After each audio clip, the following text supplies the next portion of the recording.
Hello friends, welcome to my kitchen vlog. आप सभी को मेरी तरफ से राम राम सा। आज है वेडनेसडे मॉर्निंग और हर माँ की तरह मेरे भी दिन की शुरुआत हो चुकी है बच्चों के लंच बॉक्स से। तो बच्चों के लिए दूध मैंने चढ़ा लिया है, साथ ही मैं उनके टिफ़िन की तैयारी कर रही हूँ। तो आज मैं टिफ़िन में पोहे बनाने वाली हूँ। तो सबसे पहले मैं पोहे भिगोने का ही काम कर रही हूँ। तो पोहे को धो के मैंने भिगो के कवर करके रख दिया है।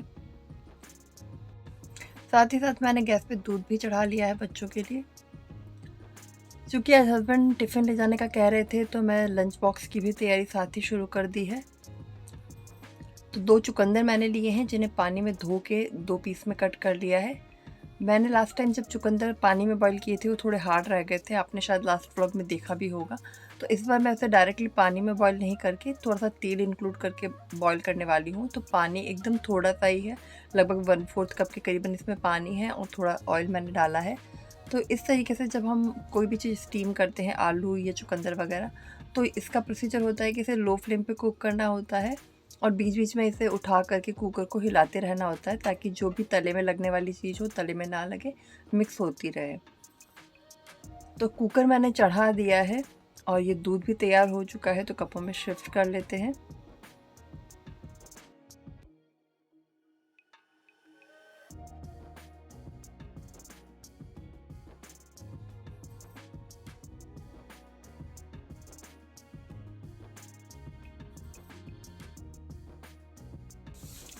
पोहे मैंने ऑलरेडी भिगो दिए थे और उन्हें कवर करके रखा है। तो मैं सब्ज़ी वगैरह कट करूँगी, तब तक के लिए मैंने कढ़ाई चढ़ा दी है ताकि कढ़ाई गर्म हो जाए, ये सब्ज़ी वगैरह तैयार हो तब तक। वैसे तो अक्सर मैं इंदौरी पोहे बनाती हूँ जो केवल प्याज और मिर्च में ही बनते हैं, पर आज मैं मिक्स वेज पोहा बना रही हूँ जिसमें शक्कर इंक्लूड नहीं करने वाली हूँ। तो उसके लिए मैंने प्याज और हरी मिर्च काट ली है। कढ़ाई गर्म हो चुकी है तो इसमें तेल भी डाल लेते हैं।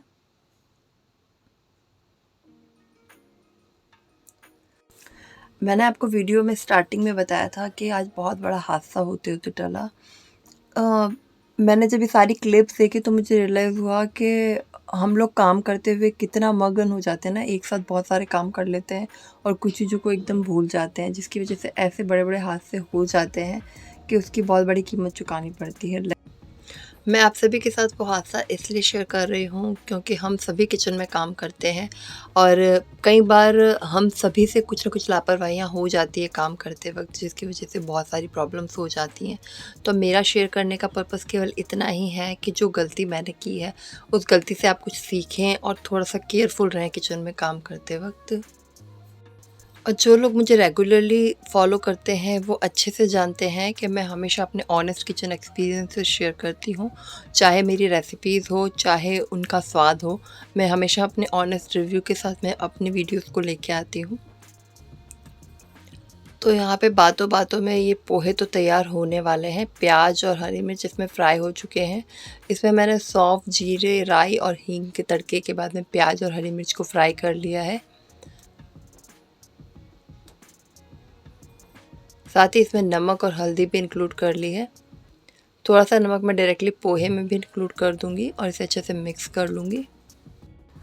ऐसा कहते हैं ना कि जब आप कोई काम दिल से करो तो आप उसमें इतना मगन हो जाते हो कि आप पूरी दुनिया भूल जाते हो।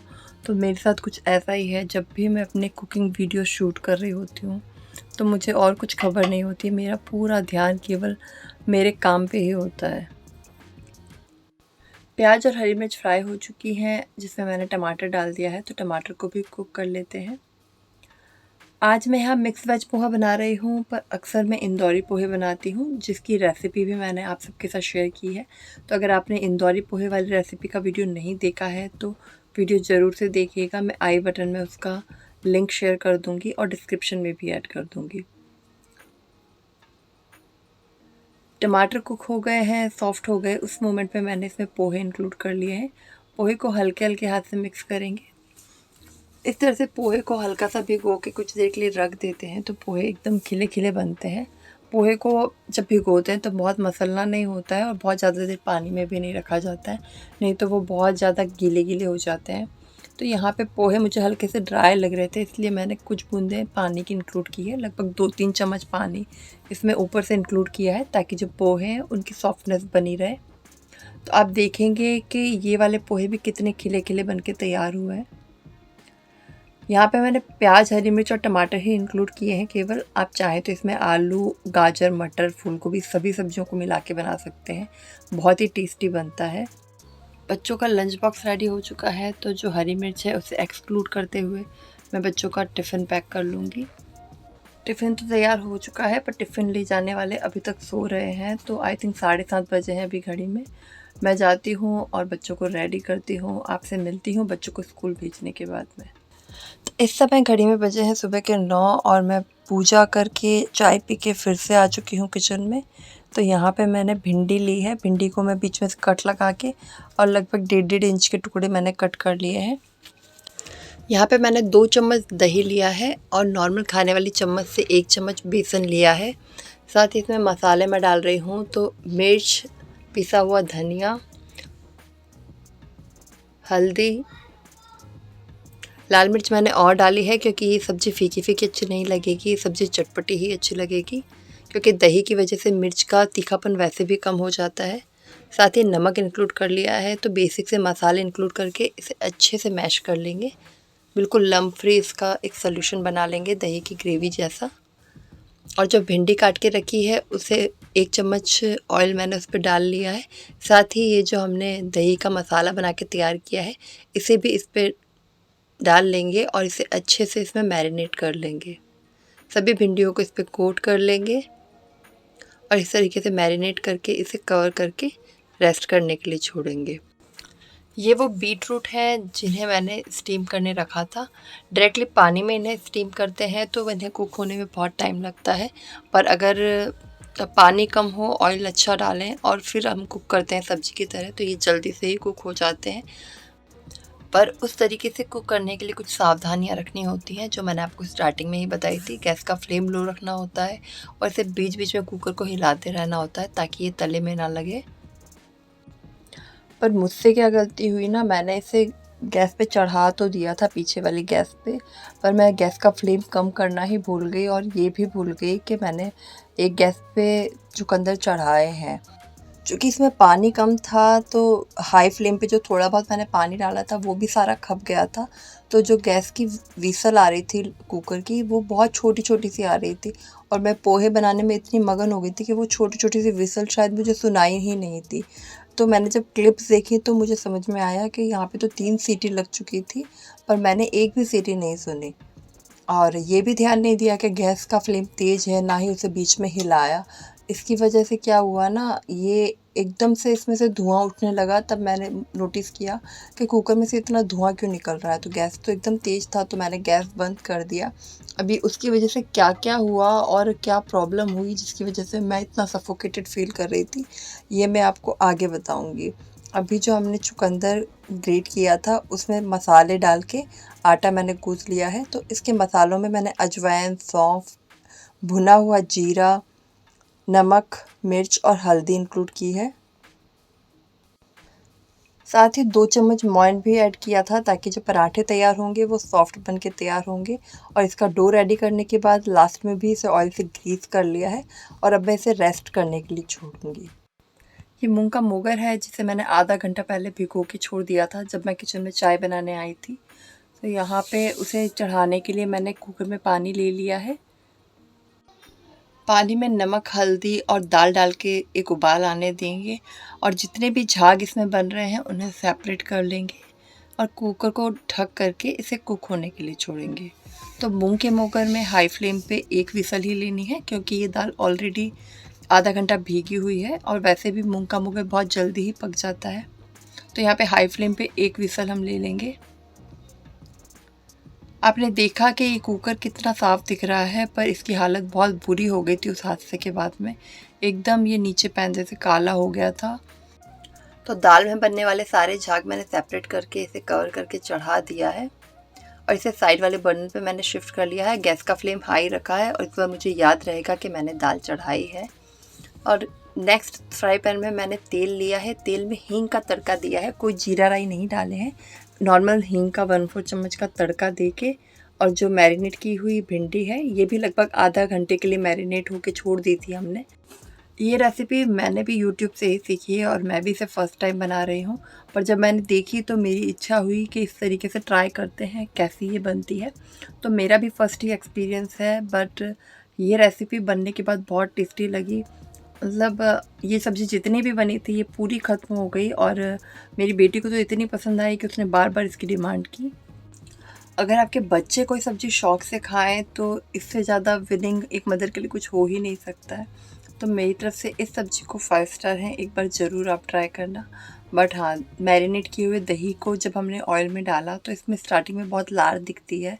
तो मुझे इनिशियली लगा कहीं ऐसा नहीं हो ये सब्ज़ी बहुत लार वाली बन जाए, पर ऐसा नहीं हुआ। मैंने हाई फ्लेम पे जब इसे फ्राई किया तो कुछ ही देर में जितनी भी लार थी वो सारी ख़त्म हो चुकी थी। जब तक लार इसमें बन रही थी तब तक मैंने इसे कवर नहीं किया। इसे बिना ढके कंटिन्यूअसली मिलाते हुए कुक किया। रोस्ट करते हैं ना ऑयल में, उस तरीके से शैलो फ्राई करते हैं, उस तरीके से इसे फ्राई किया। जैसे ही इसने लार बनना बंद कर दिया उसके बाद मैंने इसे ढक कर के कुक किया और बीच-बीच में संभालते हुए एकदम सॉफ्ट होने तक इसे कुक किया। वैसे तो भिंडी की सब्ज़ी जल्दी से सॉफ्ट हो जाती है, पर चूँकि इसमें दही इंक्लूड किया हुआ होता है तो इनिशियली तो ये सब्ज़ी मुझे ऐसा लग रहा था जैसे कुक ही नहीं हुई है, सॉफ्ट हो ही नहीं रही थी। तो मुझे यूँ लगा कहीं ऐसा ना हो कि दही की वजह से ये सब्ज़ी कच्ची रह जाए, पर ऐसा नहीं हुआ। थोड़ी देर और कुक किया तो ये सब्ज़ी सॉफ्ट हो गई और बनने के बाद जो इसका टेस्ट था वो भी बहुत अच्छा लगा। सबने इस सब्ज़ी को बहुत पसंद किया। तो मेरी तरफ से इस सब्ज़ी को 5 स्टार है। एक बार आप भी इस सब्ज़ी को ज़रूर ट्राई कीजिएगा, पर इन टिप्स को ज़रूर फॉलो कीजिएगा जो मैंने आपको वीडियो में बताई है। सब्ज़ी तो बनके तैयार हो चुकी है और दिखने में और खाने में इतनी टेस्टी है कि कोई गेस्ट आए घर पे तब भी हम उसे बना सकते हैं। तो यहाँ पे मूंग के मोगर में मैंने एक विसल ली है जिसका प्रेशर रिलीज़ नहीं किया है और एकदम परफेक्टली वो कुक हो चुकी है एक विसल में। यहाँ पे दाल में तड़का लगा लेते हैं, तो दाल में तड़के के लिए थोड़ा सा ज़्यादा तेल हमें लेना है। आज इस दाल का तड़का मैं अपने पापा वाली स्टाइल में दे रही हूँ। इसके लिए तेल को अच्छा तेज़ गरम करना है धुआं उठने तक और सब चीज़ें पहले से ही तैयार कर लेनी है, क्योंकि तेल जब ज़्यादा गर्म होता है तो जलने में टाइम नहीं लगता है। तो जीरे का तड़का दिया है, साथ ही तेज पत्ता और 2 काली मिर्च डाली है। उसके बाद में 7 से 8 कलियाँ लहसुन की डाली हैं, जिन्हें मैंने बारीक-बारीक काट के डाला है। लहसुन प्याज को इस तेल में हमें कुक नहीं करना है, सॉफ्ट नहीं करना है, हम इसे फ्राई करेंगे क्रिस्पी होने तक।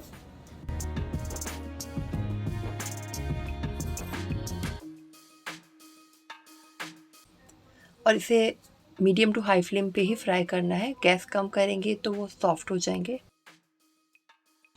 साथ ही यहाँ पे अदरक का एक टुकड़ा मैंने लिया है जिसे भी मैं ग्रेटर से ग्रेट करके इसमें फ्राई कर लूँगी। लहसुन प्याज और अदरक अच्छे से फ्राई हो चुके हैं, क्रिस्पी होने लगे हैं। इस मोमेंट पे गैस को कर दिया है कम और मसाले मैंने इंक्लूड करने शुरू कर दिए हैं। तो 1/4 चम्मच हल्दी और 3/4 चम्मच लाल मिर्च इसमें ऐड की है। दोनों को मिक्स कर लिया है और तुरंत ही इसमें दाल शिफ्ट कर दी है। बघार में एकदम गरम दाल डालेंगे और इसे एकदम हल्के-हल्के हाथ से मिक्स करेंगे, तो जो तरी है वो टूटेगी नहीं, तरी एकदम अच्छी बनी रहेगी। इसे खाने के बाद में भी ऐसा टेस्ट आएगा जैसे होटलों में हम दाल फ्राई खाते हैं, सेम वैसा टेस्ट ये दाल देने वाली है। चूँकि दाल गर्म होती है तो बहुत फटाफट से इसमें बॉयल भी आ जाता है। लास्ट में इसे धनिया से गार्निश करके कुछ देर के लिए ढक के छोड़ेंगे। यहाँ पे एक बर्तन में मैंने पानी ले लिया है जिसमें 2 छिले हुए प्याज और नमक डाला है। इस तरीके से प्याज को छीलने के बाद कुछ देर के लिए इसमें भिगो देते हैं पानी में, तो जो प्याज में चरकापन होता है वो भी कम हो जाता है और प्याज काटने से आंसू भी नहीं आते हैं। तो आप भी नेक्स्ट टाइम ये टिप ट्राई कीजिएगा, बहुत ईज़िली प्याज कट जाता है। तो मैं यहाँ पे इसके पतले-पतले स्लाइस कट कर रही हूँ। स्लाइस कट करने के बाद मैं जो रिंग्स हैं ऑनियन की वो मैं सेपरेट कर रही हूँ। सारे रिंग्स सेपरेट करने के बाद इस पर नमक, लाल मिर्च और नींबू स्प्रिंकल करेंगे। इस तरह की ऑनियन रिंग दाल के साथ खाने में बहुत टेस्टी लगती हैं और दाल के साथ ही कच्ची हरी मिर्च भी अच्छी लगती है। तो मैंने सैलेड रेडी कर लिया है। यहाँ पे आटा रेस्ट कर चुका है, तो इस आटे से छोटी-छोटी बॉल्स रेडी कर लेंगे और चपाती बेल के रेडी कर लेंगे। मैंने इसमें ग्रेट करके आटा लगाया है, आप चाहें तो मिक्सर में ब्लेंड करके भी बीट रूट का आटा लगा सकते हैं। ये पराठा हेल्दी तो होता ही है, बच्चों को खिलाना आसान होता है, साथ ही सॉफ्ट भी होता है। आप भी नेक्स्ट टाइम ज़रूर से ट्राई कीजिएगा, बीटरूट खिलाने का बहुत ही अच्छा तरीका है ये। इस तरीके के पराठे बना के बच्चों के लंच बॉक्स में भी डाले जा सकते हैं। वीडियो को थोड़ा सा फ्लैशबैक में ले चलते हैं। सुबह मैं पोहे जब बना रही थी, वीडियो की स्टार्टिंग में मैंने बताया, तब आपने देखा कि कुकर में विसल लग गई है। ये कुकर की तीसरी विसल थी जिसे मैं नोटिस नहीं कर पाई थी। इससे पहले वाली 2 विसल बहुत छोटी-छोटी सी लगी थी, पर अचानक से एकदम तेज़ धुआँ जब निकलने लगा तो मैंने नोटिस किया कि धुआँ निकल रहा है। तो मैंने इमीडिएटली गैस बंद किया और उसका प्रेशर रिलीज़ करके कुकर खोल दिया, जिसकी वजह से पूरी रसोई में इतना धुआँ हो गया कि रसोई में खड़े होना भी मुश्किल हो रहा था। आँखों से आँसू ही आँसू आ रहे थे।